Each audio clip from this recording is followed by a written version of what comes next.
আসসালামু আলাইকুম ওয়া রাহমাতুল্লাহি ওয়া বারাকাতুহু। সম্মানিত সুধী, সামনে আমাদের কোরবানির ঈদ।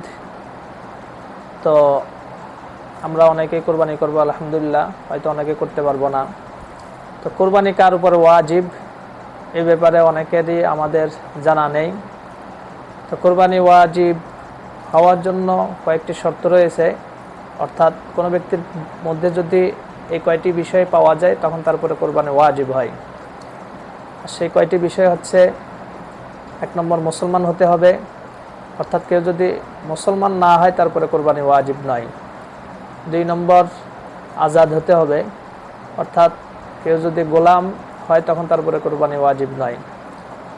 3 নম্বর, আকিল হতে হবে, অর্থাৎ কেউ যদি পাগল হয় তারপরে কোরবানি ওয়াজিব না, আকিল হতে হবে। 4 নম্বর, বালিগ হতে হবে, অর্থাৎ নাবালেগ যদিও সে নেসাবের মালিক হয় তারপরে কোরবানি ওয়াজিব নয়, বালেগ হতে হবে।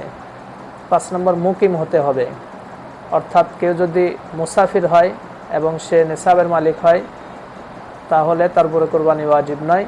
কোরবানির যে 3 দিন রয়েছে, অর্থাৎ জিলহজ মাসের 10 তারিখ, 11 তারিখ, 12 তারিখ, এই 3 দিন যদি কোনো মালিকে নেসাব 3 দিনই সে মুসাফির ছিল তখন তারপরে কোরবানি ওয়াজিব নয়।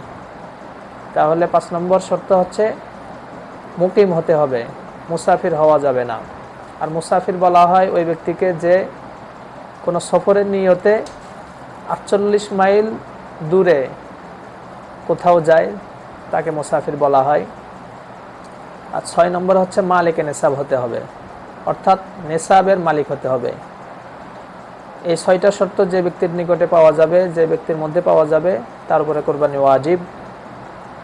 আর নেসাবের যেই ব্যাখ্যা আছে সেটা হয়তো আমরা অনেকেই জানি যে স্বর্ণের ক্ষেত্রে 7.5 ভরি স্বর্ণ নেসাব এবং রূপার ক্ষেত্রে 52.5 তোলা রূপা নেসাব।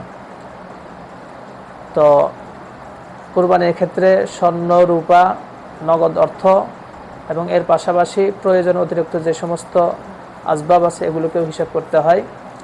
আর যে ব্যক্তির নিকটে স্বর্ণর পাশাপাশি অন্য যে নগদ অর্থ বা রূপা বা আসবাব আছে তখন আর স্বর্ণের হিসাব থাকে না, তখন রূপার হিসাবে চলে আসে 52.5 তোলা রূপা বা 52.5 ভরি রূপার সমপরিমাণ নগদ অর্থ যদি কারো নিকট থাকে তখন তার উপরে কোরবানি ওয়াজিব। তো আল্লাহ পাক আমাদের সকলকে সঠিকভাবে কোরবানি করার তৌফিক দান করুক। আসসালামু আলাইকুম ওয়া রাহমাতুল্লাহি ওয়া বারাকাতুহু।